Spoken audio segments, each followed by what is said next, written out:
Please listen carefully. Hello, universe, and welcome to the Optimist Daily Update. I'm Kristy Jansen. And I'm Summers McKay.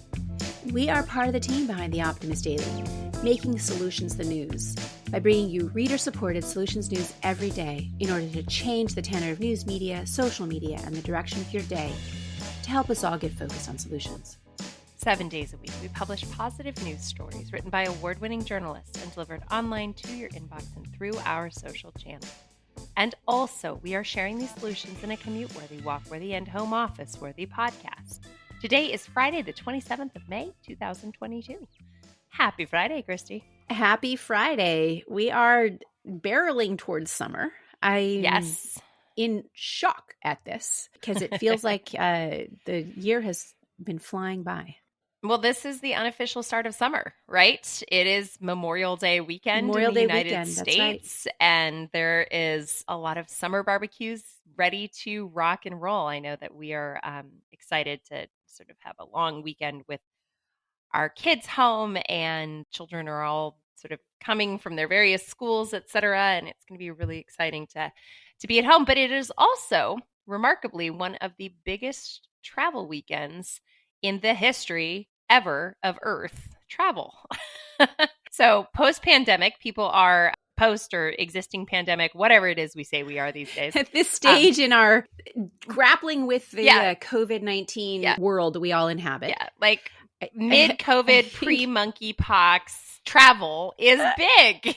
And the airport, I was looking at some news that the airports are expecting just unprecedented levels of travel, and not only back to the levels of pre-COVID, but above the levels of COVID. So there's all that pent up demand, and people are just ready to go out into the world. And I don't know about you, Summers, but I've been in California where we've been way more aware and cautious about social interactions and moving around than places in Texas. But like among my extended group of friends and family, people are like, I'm just done with this. And there's more outbreaks, and they're like, I guess we're going to get COVID. It's kind of like this thing, like everybody's expecting to get it. And I had a bad cold last weekend, and it knocked me out for even a couple days this week, but I didn't get it. I still haven't tested positive ever. And we were joking yesterday about maybe, are you a little bit disappointed that you didn't get it over with? Like there's this FOMO, FOMO that neither you nor I have ever tested positive for COVID, and like why I don't know. I don't know it, but I think you're right. Like in California, people are finally sort of aligning with the like enough of this mindset, and I think that mindset may have come a bit earlier here in the area that I live in. So, and it's having real effects. By the way, you mentioned monkeypox. I was reading an article, I think from The Atlantic the other day, about the fact that we've all been sequestered or much more sequestered, and especially our little kids, we've been very careful with them because there aren't vaccines for them. Their immunity is not challenged the way that it normally would have been. Right. And now they're getting all of these little viruses in different ways because they've had zero exposure. And even I have a friend who has a kid who was born in early 2020, in like May of 2020. And his pediatrician is saying, you got to put him into daycare now, because otherwise his immune system is going to be messed up for the rest of his life, basically. Exactly. You want to get through these childhood diseases when you're a kid and train your immune system. I just find it interesting that the whole world has changed in weird ways. And even I think they think that monkeypox is coming out partly because of the way we've been sequestered or secluded. The sequestering, anywho, but while we are getting out.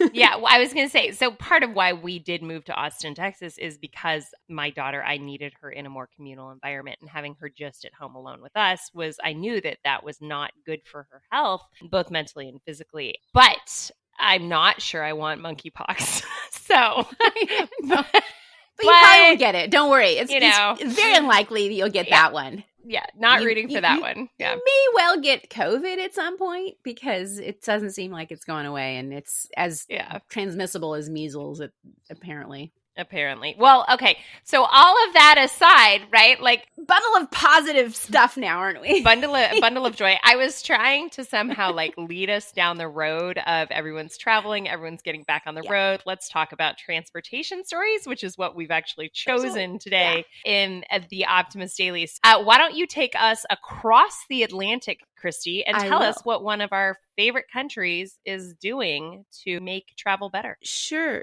My headline is about travel or transportation, but it's also about shifting the culture around how we use oil and gas. I mean, I really think this is actually partly a cultural shift as much as a practical one. And the headline reads, Germany slashes public transportation costs to reduce fossil fuel dependence. And one of the things that the world has been paying lots of attention to is the energy standoff between Europe and Russia, which has affected gas prices here in the United States and all over the world, but in particular in Europe. In Germany, as the largest economy in Europe, is really suffering. They are, I think, the biggest user of Russian oil and gas, and it's a big part of their energy budget, but they're taking measures now to accelerate the phasing out of fossil fuels.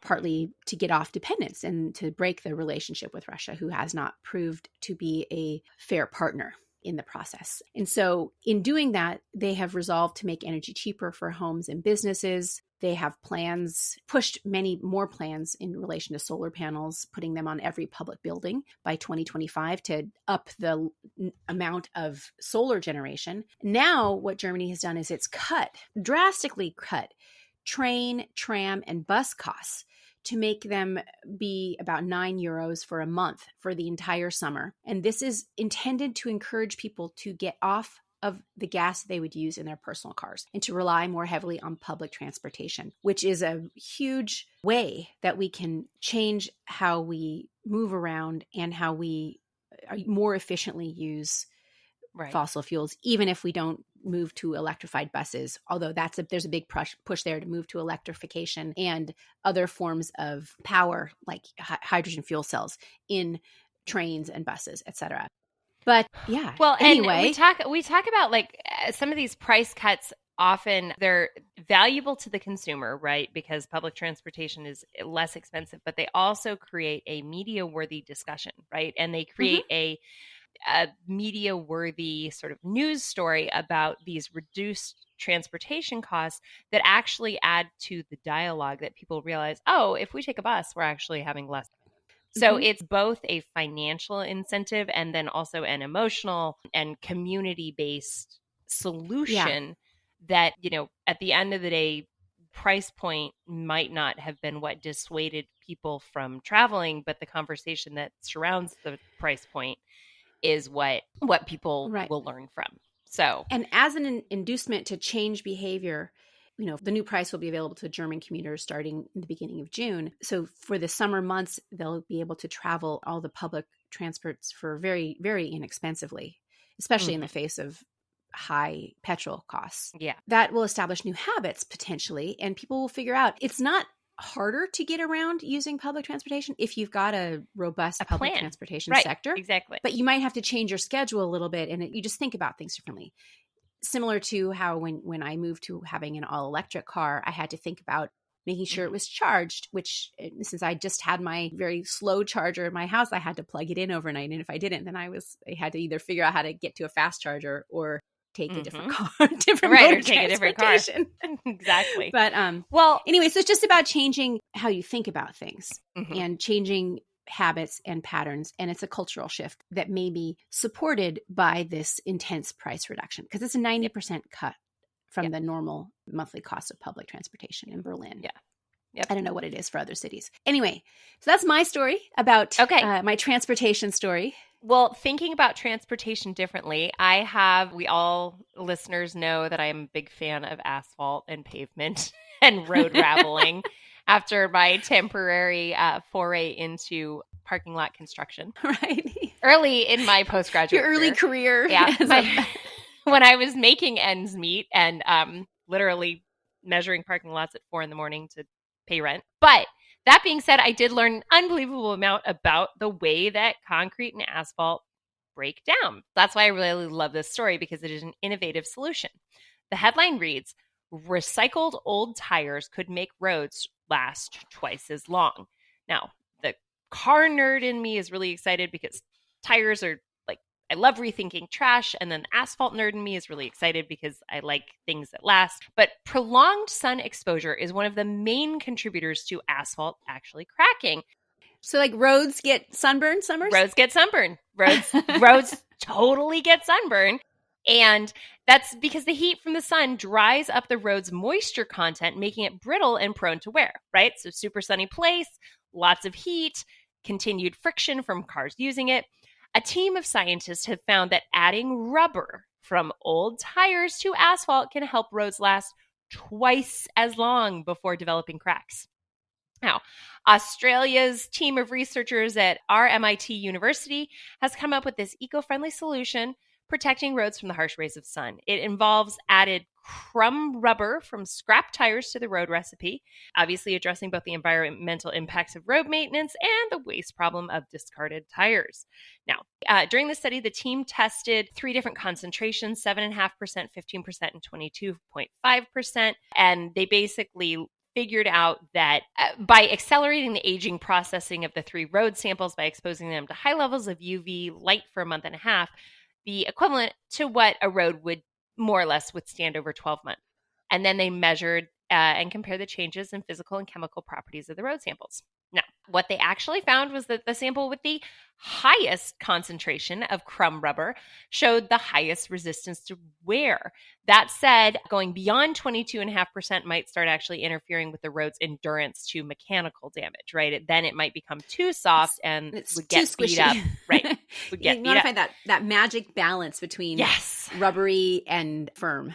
It's like Goldilocks and the 3 roads. Mm-hmm. Anyway, the quote from Filippo Giustosi says that we found adding between 18 and 22% of crumb rubber generates an ideal balance in terms of improving rut and fatigue resistance to traffic loads while resisting UV aging. We knew that UV would be a factor in road degradation, but not by what degree or how to protect against it, as nobody had really been looking at that aspect. So exciting. Our guys from Porous, I think, are one of my favorite interviews ever. That was phenomenal, where we were talking about water management through concrete. I just love looking at infrastructure differently, and this is just one of my favorite stories. So it is something that changes also. We like to think of infrastructure as permanent and firm and rigid, but in fact it's not. And when you add a little bit of flexibility, like the rubber would, to these roads, you end up increasing the longevity, the built environment. So the adage of when the rubber meets the road is now like I like it. Further cemented in the story. And that is enough puns for me for Friday. What other headlines are out there today? All right. Well, U.S. injects $3.5 billion into carbon removal technology. Pennsylvania schools doubled their solar power in the last 2 years. Want to keep sharks and beachgoers safe? There's an app for that. And a new gel film pulls drinking water from the air, even in the driest of places. Kristy, what else do we have? Well, scientists are using diabetes medication to treat heart disease to good effect. Urban greenery could have saved how many lives? It's a question mark, and see how important that is in terms of designing our cities, not just with rubbery roads, but rather urban greenery. 7 sustainable strategies to keep rabbits out of your garden. I want to know about ground squirrels too, by the way. I wonder if the same strategies will work, but I think the difference, right? Do ground squirrels eat your vegetables? Oh, yeah. They eat vegetables and plants. I was just talking with somebody at another project I'm involved with on this retired golf course. In the natural area, there didn't used to be ground squirrels. They put the golf course in, and once they moved the golf course out or stopped having it be an actual golf course, and so all of the negative toxins went away, the ground squirrels have come back like crazy and eating her palm trees and other things out of her garden. And there's no predators.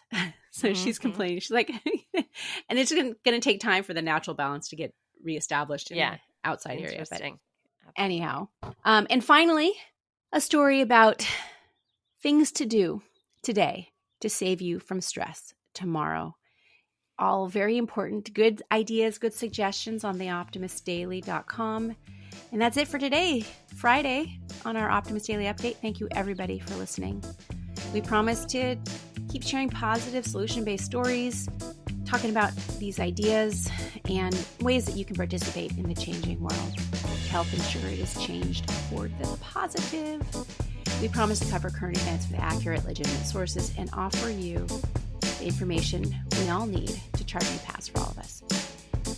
Everybody, please consider becoming an emissary on theoptimistdaily.com. And frankly, more importantly these days, share our stories on socials. Forward our stories to a friend and make sure to leave us positive reviews for our podcast on Apple, Spotify, or wherever you listen to podcasts. Folks, be part of the solution, changing consciousness and addressing our world's biggest challenges with a problem-solving mindset. Thanks, everybody. We'll be back on Monday with more solutions.